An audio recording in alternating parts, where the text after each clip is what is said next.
everyone, this is me CASAC BENJALI. മറ്റൊരു വീഡിയോയിലേക്ക് സ്വാഗതം. ബിസിനസ്സിലെ ഏറ്റവും വലിയ തലവേദനകളിൽ ഒന്നാണ് സ്റ്റാഫ് മാനേജ്മെന്റ് അല്ലെങ്കിൽ ടീം മാനേജ്മെന്റ്. സോ ഇന്ന് നമ്മൾ പരിചയപ്പെടുത്തുന്നത് 4 ടൈപ്പ് സ്റ്റാഫാണ് നമ്മുടെ സ്ഥാപനത്തിൽ ഉണ്ടാവുക. ഈ 4 ടൈപ്പ് ആളുകളെയും നമുക്ക് എങ്ങനെ മാനേജ് ചെയ്യാൻ പറ്റും, എങ്ങനെയാണ് ഇവരെ കൈകാര്യം ചെയ്യേണ്ടത് എന്നതിനെ കുറിച്ചാണ് നമ്മൾ ഇന്ന് ഡിസ്കസ് ചെയ്യാൻ പോകുന്നത്. സോ നമുക്ക് ഇവിടെ ഒരു ഗ്രാഫ് വരച്ചു നോക്കാം. ഈ ഗ്രാഫ് എന്ന് പറയുന്നത് നമ്മൾ ഇങ്ങനെ എടുക്കാം. ഇവിടെ ഈ ഒന്നാമത്തതിൽ നമ്മൾ പറയുന്നത് എബിലിറ്റി ആണ്. ഇത് എബിലിറ്റി ആക്സിസ് ആണ്. Okay, ability. ഇത് ഇവിടെ വില്ലിംഗ്നെസ്. എബിലിറ്റി എന്ന് പറഞ്ഞാൽ അറിയാമോ, ഒരാൾക്ക് ഒരു കാര്യം ചെയ്യാനുള്ള കഴിവ്. ഒരു സെയിൽസ് മാനേജറാണ് നല്ല മിടുക്കൻ ക്ലോസറാണ്, അക്കൗണ്ടന്റ് ആണ്, നന്നായിട്ട് വളരെ കൃത്യമായിട്ട് ഫിനാൻസ് ഫോർകാസ്റ്റ് ചെയ്യാനും ബുക്ക് കീപ്പിംഗ് എല്ലാം നന്നായിട്ട് അറിയാം, കോസ്റ്റ് മാനേജ് ചെയ്യാൻ അറിയാം, കറക്റ്റ് ആയിട്ട് അക്കൗണ്ട്സിന്റെ എല്ലാ കാര്യങ്ങളും നമുക്ക് പറഞ്ഞു തരാനും കൃത്യമായിട്ട് ചെയ്യാൻ കഴിവുള്ള ആളാണ് എബിലിറ്റി എന്ന് പറയുന്നത്. സോ ഒരു ഏൽപ്പിക്കപ്പെട്ട പരിപാടി ഏറ്റവും മികച്ച രീതിയിൽ ചെയ്യാൻ കഴിയുന്ന മാസ്റ്റർ എന്ന് വിളിക്കാവുന്ന ആളെയാണ് നമ്മൾ എന്ത് പറയുന്നത്, എബിലിറ്റി ഉള്ള ആളെന്ന് പറയുന്നത്. വില്ലിംഗ്നെസ് എന്ന് പറയുന്ന ആളെന്താണ്, യെസ്, ആത്മാർത്ഥതയോട് കൂടിയിട്ട് ആ വർക്കിന് വേണ്ടിയിട്ട് കമ്മിറ്റഡ് ആയിട്ട് എല്ലാ കാര്യങ്ങളും ചെയ്യാൻ കഴിവുള്ള, ചെയ്യാൻ താല്പര്യമുള്ള ആളാണ്. ഒരു പക്ഷേ കഴിവില്ലാത്ത ആളായിരിക്കും, എന്നാലും ആത്മാർത്ഥതയുണ്ട്, നല്ല കമ്മിറ്റ്മെന്റ് ഉണ്ട്, നല്ല സിൻസിയർ ആണ്. 9 മണിക്ക് വന്നു കഴിഞ്ഞാൽ ചിലപ്പോൾ നേരത്തെ വരും, അതുപോലെ തന്നെ ഒരുപാട് സമയം വർക്ക് ചെയ്യാൻ റെഡിയാണ്. അങ്ങനെ കമ്മിറ്റഡ് ആയിട്ട് വർക്ക് ചെയ്യാൻ റെഡി ഉള്ള ആളെയാണ് നമ്മൾ എന്ന് പറയുന്നത് വില്ലിംഗ്നെസ് എന്ന് പറയുന്നത്. സോ ഇവിടെ നമുക്ക് എന്ത് ചെയ്യാം, 4 ടൈപ്പ് ആളുകളാണ് ഇതിനകത്തുള്ളത്. സോ ഈ വില്ലിംഗ്നെസ്സിലും ഈ 4 ടൈപ്പ് ആളുകളെ നമുക്ക് ഈ ഇതിനകത്ത് നമുക്ക് കാണാൻ പറ്റും. സോ ഒന്നാമത്തെ കാറ്റഗറി എന്ന് പറയുന്നത് എബിലിറ്റിയും വളരെ കുറവാണ്, വില്ലിംഗ്നെസ്സും വളരെ കുറവാണ്. ഇവിടെ നമ്മൾ 10 ആണ് മാർക്ക് കൊടുക്കുന്നത്, ഇവിടെയും 10 ആണെങ്കിൽ ഇവിടെ നമ്മൾ ഈ കോളം എന്ന് പറയുന്നത് ഏറ്റവും കുറവുള്ള ആളുകളാണ്. ഇവിടെ നമുക്ക് ആരെയാണ് വിളിക്കാൻ പറ്റുക, അൺഏബിൾ, അൺഏബിൾ, അൺഏബിൾ, അതുപോലെ തന്നെ അൺവില്ലിംഗ് ആയിട്ടുള്ള ആളുകളാണ്. അതായത് ഇവിടെ ഈ ബോക്സിനകത്ത് നമുക്ക് ആരാണുള്ളത്, അൺഏബിൾ ആണ്. എന്ന് വെച്ചാൽ അയാൾക്ക് കഴിവില്ല, അതുപോലെ തന്നെ താല്പര്യമില്ല, കഴിവില്ല, ചെയ്യാനോട്ട് അറിയത്തില്ല, എന്നാലോ നന്ന ആത്മാർത്ഥതയോട് കൂടിയിട്ട് സ്ഥാപനത്തെ വളർത്താൻ വേണ്ടിയിട്ടോ അല്ലെങ്കിൽ കൂടുതൽ കഠിനാധ്വാനം ചെയ്യാനോ താല്പര്യമുണ്ടോ, അതൊട്ടില്ലതാണ്. അതിനെയാണ് നമ്മൾ ഇവിടെ പറയുന്നത് അണേബിൾ. നിങ്ങളുടെ സ്ഥാപനത്തിൽ ഇങ്ങനെ ആളില്ലേ, കഴിവില്ല, താല്പര്യമില്ല, പക്ഷെ ഇങ്ങനെ വെച്ച് പോകേണ്ടി വരും. ചിലപ്പോൾ റിലേഷൻഷിപ്പിന്റെ പുറത്ത് അളിയന്റെ കെയർ ഓഫിൽ വന്നാണ്, അളിയന്റെ അളിയനാണ് അല്ലെങ്കിൽ ജ്യേഷ്ഠന്റെ മരുമകനാണ് എന്നതുകൊണ്ടൊക്കെ പലരെയും നമ്മൾ ഇതുപോലെ അഡോപ്റ്റ് ചെയ്യേണ്ടി വരും. സോ ഇവരൊക്കെ അങ്ങനെ വരുന്നവരെല്ലാവരും അണേബിൾ ആണെന്നല്ല ഞാൻ പറയുന്നത്, പക്ഷെ ഇങ്ങനെയുള്ള നമുക്ക് ഒഴിവാക്കാൻ പറ്റാത്ത ആളുകളും ചിലപ്പോൾ ഈ കാറ്റഗറിയിൽ കാണുമെന്ന് അർത്ഥം. ഇനി ഇവിടെ നമുക്ക് അങ്ങോട്ട് രണ്ടാമത്തെ കാറ്റഗറിയിലേക്ക് പോകണമെങ്കിൽ ഇവിടെ അണേബിൾ ആണ്. കാരണം നിങ്ങൾ നോക്കൂ, ഈ എബിലിറ്റി ആക്സസിൽ കുറവാണ്, എനേബിൾ ആണ്, പക്ഷേ വില്ലിംഗ് ആണ്. എന്ന് വെച്ച് കഴിഞ്ഞാൽ ആത്മാർത്ഥത ഉണ്ട് ആൾക്ക്, കക്ഷിക്ക് ആത്മാർത്ഥത നല്ലോണം ഉണ്ട്, ഡെവലപ്പ് ചെയ്യണമെന്ന് ആഗ്രഹമുണ്ട്, പഠിക്കണമെന്ന് ആഗ്രഹമുണ്ട്, ചെയ്യണമെന്ന് ആഗ്രഹമുണ്ട്. ഇങ്ങനെയുള്ള ആളെയാണ് നമ്മൾ അണേബിൾ ആൻഡ് വില്ലിംഗ് എന്ന് പറയുന്നത്.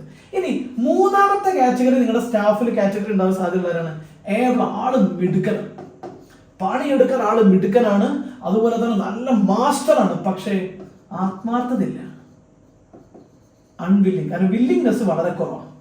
ഇവിടെയാണെങ്കിലോ ആള് ഏബിളുമാണ്, വില്ലിംഗുമാണ്. അപ്പൊ നിങ്ങൾ എന്താ ചെയ്യേണ്ടതെന്ന് വെച്ച് കഴിഞ്ഞാൽ ആദ്യം തന്നെ നിങ്ങളുടെ സ്ഥാപനത്തിലെ നിലവിലെ സ്റ്റാഫിന് ഈ 4 കാറ്റഗറി ആയിട്ട് നിങ്ങൾ അസസ് ചെയ്യാം. നിങ്ങൾ എന്ത് ചെയ്യുക, നിങ്ങളുടെ സ്ഥാപനത്തിലുള്ള ഓരോരുത്തരുടെയും പേര് ഇങ്ങനെ എഴുതുക. എന്ത് ചെയ്യുക, അനിരുദ്ധ്, അനിരുദ്ധ്, രേഷ്മ, അതുപോലെ തന്നെ അബ്രഹാം, ജാഫർ, ഇങ്ങനെ ഓരോ പേരുകൾ നമ്മൾ എന്ത് ചെയ്യുക, നമ്മുടെ സ്ഥാപനത്തിലുള്ള ആളുകളുടെ പേര്. എന്നിട്ട് നിങ്ങൾ ഇപ്പുറത്ത് എന്ത് ചെയ്യുക, 4 കോളം വരയ്ക്കുക. 1, 2, 3, 4. 1 അണേബിൾ അൺവില്ലിംഗ് ആണ്, 2 അണേബിൾ പക്ഷെ വില്ലിംഗ് ആണ്, മൂന്നാമത്തത് ഏബിൾ ആണ്, അൺവില്ലിംഗ് ആണ്, നാലാമത്തത് ഏബിളും ആണ്, വില്ലിംഗ് ആണ്. എന്നിട്ട് ഇവർ ഓരോരുത്തരെയും നമ്മൾ അനലൈസ് ചെയ്യാം. യെസ്, അനിരുദ്ധിനെ നമുക്ക് ഒന്നാമത്തെ കാറ്റഗറി കൊടുക്കാം. അനിരുദ്ധ് കഴിവില്ല, പക്ഷെ നല്ല വില്ലിംഗ്നെസ് ഉണ്ട്. രേഷ്മയാണെങ്കിൽ മൂന്നാമത്തെ കാറ്റഗറിയാണ്, നന്നായിട്ട് പണിയൊക്കെ നന്നായിട്ട് ചെയ്യും, പക്ഷെ താല്പര്യക്കുറവ് കുറച്ചുണ്ട്. അതുപോലെ തന്നെ ഇവിടെ അബ്രഹാമിന്റെ കേസ് പറയുകയാണെങ്കിൽ ആള് 4th, നല്ല മിടുക്കനാണ്, പണിയെടുക്കാൻ സൂപ്പറാണ്, അതുപോലെ തന്നെ ആള് കമ്മിറ്റ്മെന്റ് നല്ലോണം ഉണ്ട്, പക്ഷെ കൊള്ളാം. ഇനി ഇവിടെ നമുക്ക് എന്ത് ചെയ്യാം, ജാഫർ നമുക്ക് എന്ത് ചെയ്യാം നോക്കിയിട്ട് നമുക്ക് കണ്ടു, യെസ്, ഈ സെക്കൻഡ് കാറ്റഗറി വരുന്നത്. എങ്ങനെ നിങ്ങൾ നിങ്ങളുടെ സ്റ്റാഫിനെ കാറ്റഗറൈസ് ചെയ്യാം.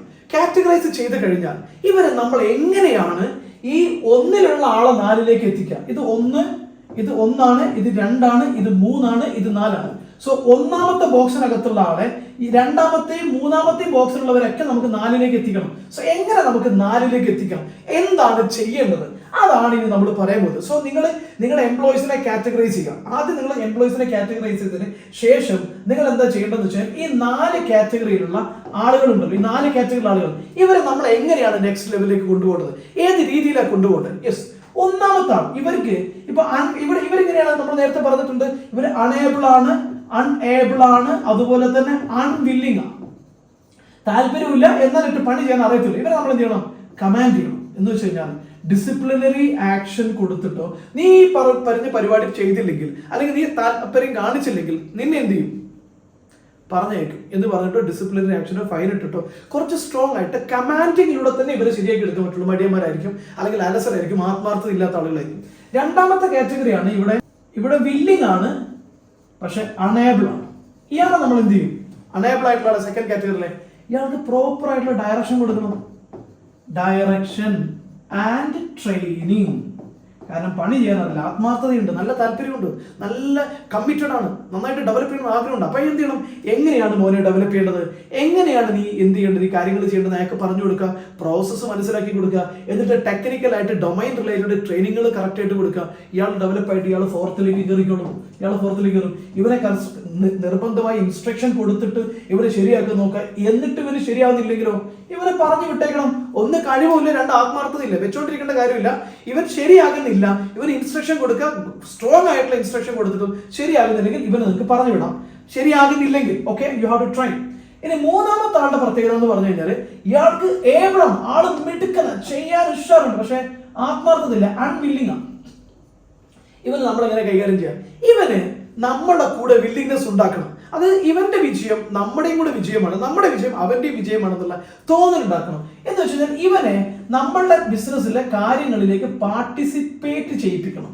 ഇവന് അവസരങ്ങൾ കൊടുക്കണം, ഇവനെ ഈ ഉത്തരവാദിത്തങ്ങൾ കൊടുക്കണം, അതുപോലെ തന്നെ റെക്കഗ്നീഷൻസ് കൊടുക്കണം, റിവാർഡുകൾ കൊടുത്തിട്ട് അവന്റെ ഉള്ളിൽ ഇത് എനിക്കും കൂടെ വളർച്ചയ്ക്കുണ്ട്, എന്റെയും കൂടെ വളർച്ചയ്ക്ക് അവസരമാണെന്ന് തോന്നലുണ്ടാക്കി അവനെ നമ്മളുടെ എല്ലാ കാര്യങ്ങളും ഇൻവോൾവ് ചെയ്യിപ്പിക്കുകയും അത് അവരും കൂടെ ബെനിഫിറ്റ് ആണെന്ന ഫീലോടുകൂടി ഇൻവോൾവ് ചെയ്യിപ്പിച്ചു കഴിഞ്ഞാൽ he will become a stronger and a good boy.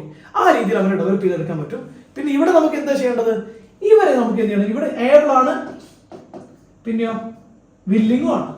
ഇവരൊക്കെ നമ്മൾ കൊടുക്കേണ്ടി ഡെലിഗേറ്റ് ചെയ്യണം. അതായത് പുതിയ ഉത്തരവാദിത്തങ്ങൾ കൊടുക്കുകയും അവരെ ഉത്തരവാദിത്തങ്ങൾ ഏൽപ്പിച്ചു കൊടുക്കുകയും ചെയ്യുന്നത് വഴി നമ്മൾ ചെയ്തുകൊണ്ടിരിക്കുന്ന കാര്യങ്ങൾ അവർക്ക് ഏൽപ്പിച്ചു കൊടുക്കുക, അല്ലെങ്കിൽ പുതിയ ബ്രാഞ്ച് വരുമ്പോൾ ആ ഉത്തരവാദിത്തം അവരെ ഏൽപ്പിച്ചു കൊടുക്കുക, എന്നിട്ട് അവർക്ക് വളരാനുള്ള അവസരങ്ങൾ കൊടുക്കുക, അതിലൂടെ സ്ഥാപനത്തിന്റെ വളർച്ചയ്ക്ക് അതൊരു കാരണമാക്കി വെക്കുക. ഇങ്ങനെയാണ് നമ്മളുടെ ഓർഗനൈസേഷൻ അകത്തുള്ള സ്റ്റാഫിനെ മാനേജ് ചെയ്യേണ്ട രീതി. 4 ടൈപ്പ് ആളുകളെയാണ് നമ്മൾ പറഞ്ഞത്.